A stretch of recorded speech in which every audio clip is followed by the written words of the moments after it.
After 9 growing seasons, my SIP was about to fail. It was finally time for an upgrade.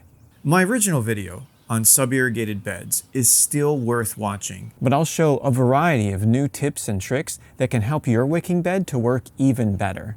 First though, we can't avoid the elephant garlic in the room. 9 years was a good run, but why didn't my self-watering planter last longer? This one's still here in its 14th growing season, so what went wrong? Should I have wrapped those pipes? Did the potting mix go bad? The reality is, my SIP bed was still growing large plants with lots of produce. The plants were happy, but the planter itself wasn't looking so hot. As wood ages, you expect it to look aged, but this was different. As I pulled off my PVC cages, I could see it was worse than I thought. The wood was literally disintegrating. It had been completely infiltrated by fungus. You could see the white mycelium all over the place. I began removing the potting mix. The soil was rich and dark. There were the usual old plant roots. As I continued to empty the soil, though, I spotted some suspicious roots. Something wasn't right. Digging deeper, I could see these were tree roots. This has a liner, so it made no sense. Had the liner failed? I continued to remove the potting mix. Once I got down to the drain pipes, I removed the upper plastic strip. Then I began disassembling the wooden box. I pulled up the first drain pipe. Roots surrounded it. Remember, these didn't have a fabric barrier. So what do you think happened to those pipes after 9 years? We'll get to that in a sec. First though, let's finish breaking down the SIP. With the pipes all pulled, I got a good look at the old liner. It was a little brittle, but was still in one piece. No cracks or rips. Behind the liner, I found actively growing fungus. I also got a better look at the large tree root. After pulling the liner completely, it was interesting to see various tree roots just skimming right along the underside of the liner. Just look at this crazy tree root though. It grew vertically and found a way in between the plastic and the liner. From there, it would have slowly taken over my SIP. The real threat though was clearly this fungus. It had infiltrated every inch of wood, eating it up from the inside. That's what can happen to wood that is in constant contact with moist ground. Even treated wood. In my original video, you may recall that I had inset my wicking bed into the ground. This was the critical flaw that made the box more susceptible to fungal decay.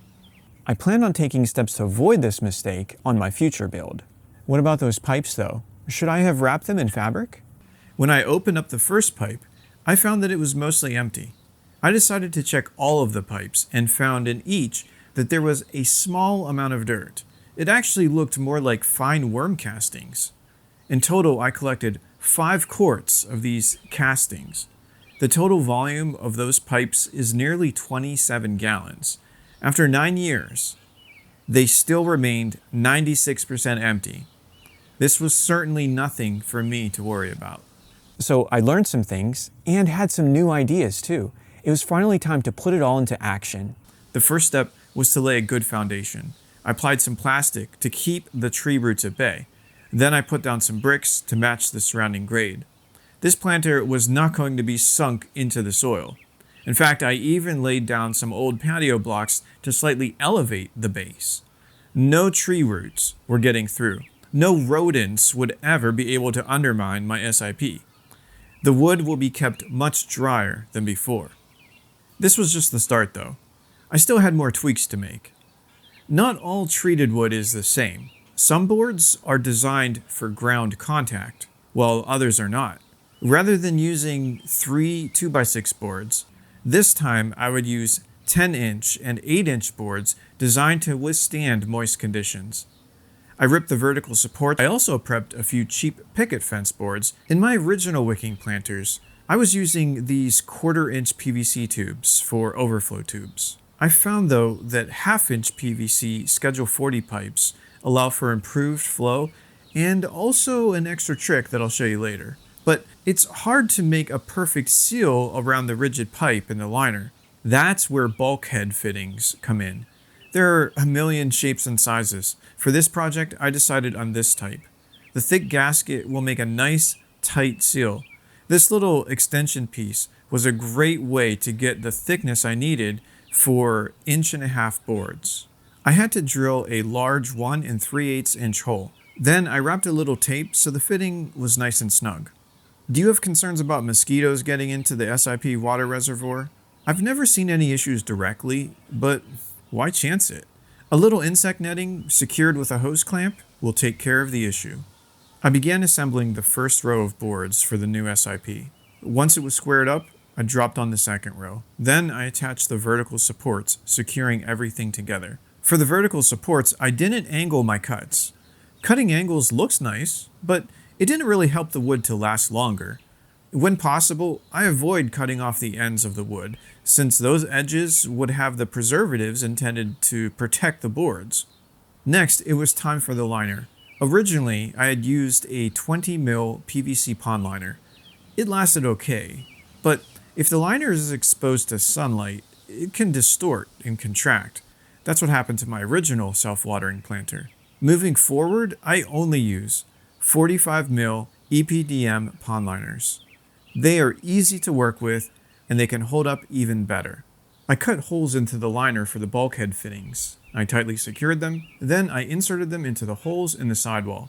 From there, I folded in the liner and stapled it along the top edge. Next, I attached the upper plastic strip. But I did things differently on this build.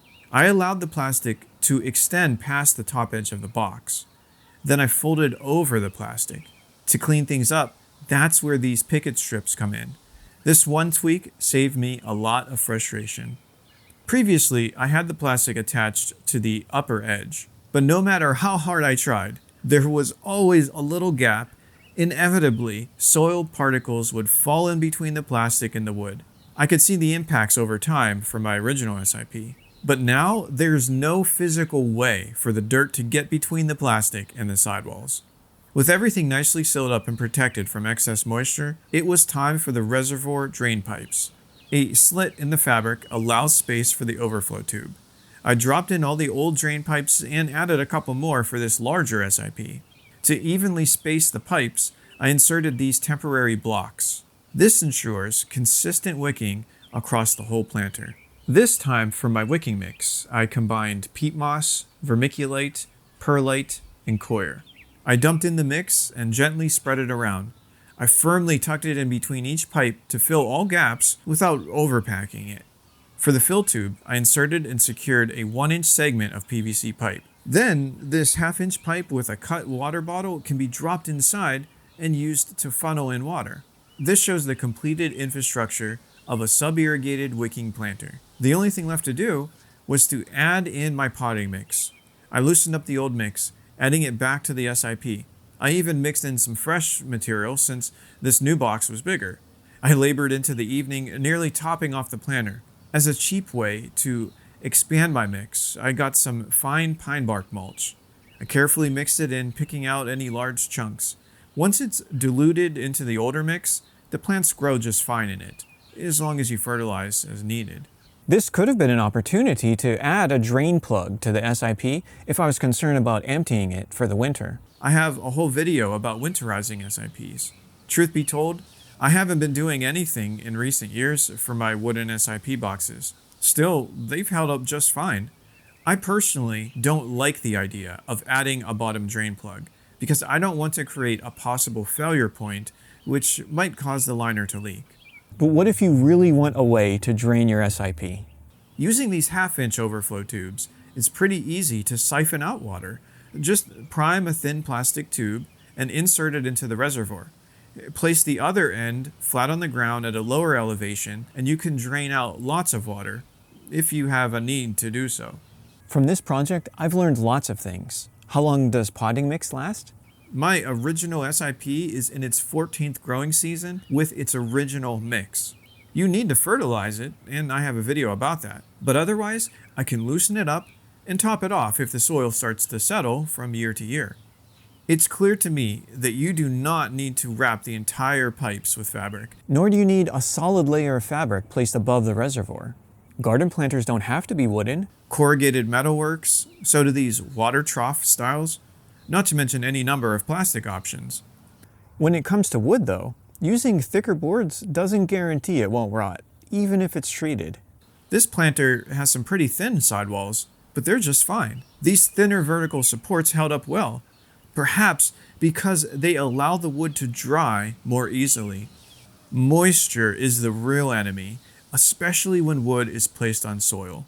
I hope this video can help you to get the best results with your SIP project. If you still have questions about the basics of the system though, be sure to watch these original videos talking all about the self-watering concept and how these planters work.